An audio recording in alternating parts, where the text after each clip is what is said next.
বিষয় হচ্ছে কি যে সিনেমা কিন্তু একটা টোটাল এক্সপিরিয়েন্স। সিনেমা হলে মানুষ যায় এক্সপিরিয়েন্সটা নিতে। কন্টেন্ট তো আপনি মোবাইলেও দেখতে পারেন, টেলিভিশনেও দেখতে পারেন, কিন্তু সিনেমা হলে কেন যায় এটা আসলে আমাদের একটা বুঝতে হবে। সিনেমা হলে যায় আসলে মানুষ একটা ভালো সময় কাটানোর জন্য, এবং সেখানে ফ্যামিলি নিয়ে যায়, বাচ্চা কাচ্চা নিয়ে যায়, ফ্রেন্ডরা যায়, গার্লফ্রেন্ড বয়ফ্রেন্ড যায়, কিন্তু একটা ভালো পরিবেশ লাগবে। তো একটা ভালো পরিবেশ, ভালো বাথরুম, ভালো ফুড কোর্ট এবং সিনেমার একটা ভালো প্রজেকশন, ভালো সাউন্ড সিস্টেম, পুরোটা মিলে কিন্তু এক্সপিরিয়েন্সটা তৈরি হয়। তো আপনি দেখেন মাল্টিপ্লেক্সে আস্তে আস্তে মাল্টিপ্লেক্সের সংখ্যা বাড়ছে। কেন বাড়ছে? কারণ ওই এক্সপিরিয়েন্সটা আসলে দর্শককে আসলে দিতে পারা যায়। সো সিঙ্গেল স্ক্রিন আর মাল্টিপ্লেক্স এটাকে আমি আলাদা করছি না। আমি মানে আমার চাওয়াটা হচ্ছে যারা আসলে মাল্টিপ্লেক্স অথবা সিঙ্গেল স্ক্রিনের বিজনেস করেন সবার কাছেই, যে এক্সপিরিয়েন্সটা কতটা বেটার করা যায়।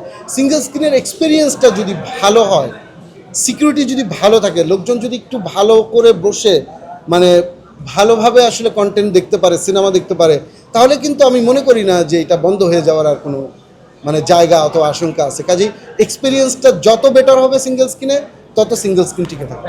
আচ্ছা, সুরঙ্গ 2 তো একটা প্রোডাকশন কোম্পানি ডিক্লেয়ার করেছে। আসলে আমরা সুরঙ্গ 2টা এখনও অফিসিয়ালি ডিক্লেয়ার করি নাই। কাজে আমরা যখন ডিক্লেয়ার করবো তখন আমরা বুঝতে পারবো। তবে চরকির বিষয়গুলো নিয়ে বলি। চরকি যেমন সিনেমা প্রোডাকশনের সাথে অনেক দিন ধরে আপনারা জানেন যে অনেক কোলাবোরেটিভ ফিল্ম করে, নিজেরাও ফিল্ম করছে।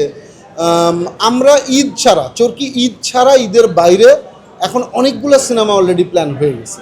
এই বছরেও ঈদ ছাড়া আমরা নিশ্চয়ই রিলিজ করব বলে আমরা ভাবছি, এবং পরবর্তী বছরেও 2 ঈদ ছাড়া চরকির সিনেমা হলে আসবে, এটা আমি বলতে পারি।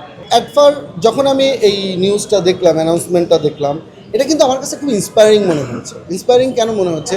যে এটার ক্রাইটেরিয়া কি, এটার ডিটেলটা আমি জানি না, কিন্তু এটা বাংলাদেশের সিনেমা মেকারদের জন্য কিন্তু এটা একটা ভালো উদ্যোগটা এই কারণে বলবো, সিনেমা মেকার আমাদের কীভাবে তৈরি হবে, সিনেমা বানাতে বানাতে তৈরি হবে, এবং শর্ট কন্টেন্ট বানাতে বানাতে কিন্তু লং ফরম্যাটে যাবে।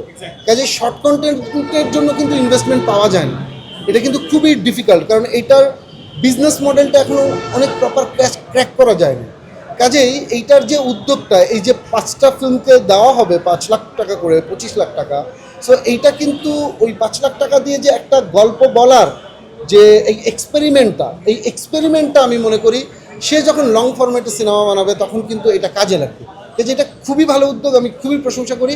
আমি চাই এটা ভালোভাবে হোক, এবং কারা করবে ডেফিনেটলি তাদের ক্রাইটেরিয়া অনুযায়ী আমি মনে করি যোগ্য লোককেই আসলে এটা দেওয়া।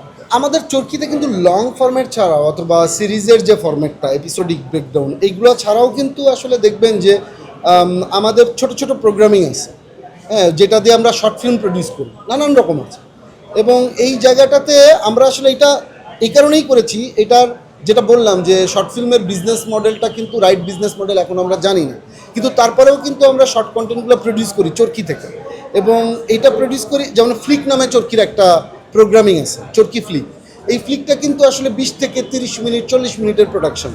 কিন্তু এখান থেকে আমরা জানি যে অনেক নতুন ফিল্ম মেকার বের হয়ে আসে, যারা একটা ফ্লিক ভালো করে তাকে আমি একটা সিরিজে অফার করতে পারি অথবা একটা ফিল্মে অফার করতে পারি। কাজেই এইটার উদ্যোগটা চলমান, এটা হয়তো আরও বেশি করা উচিত, কিন্তু অল্প হলেও এটা চলমান, এবং পরবর্তীতে হয়তো আরও বেশি করার সুযোগ তৈরি হবে।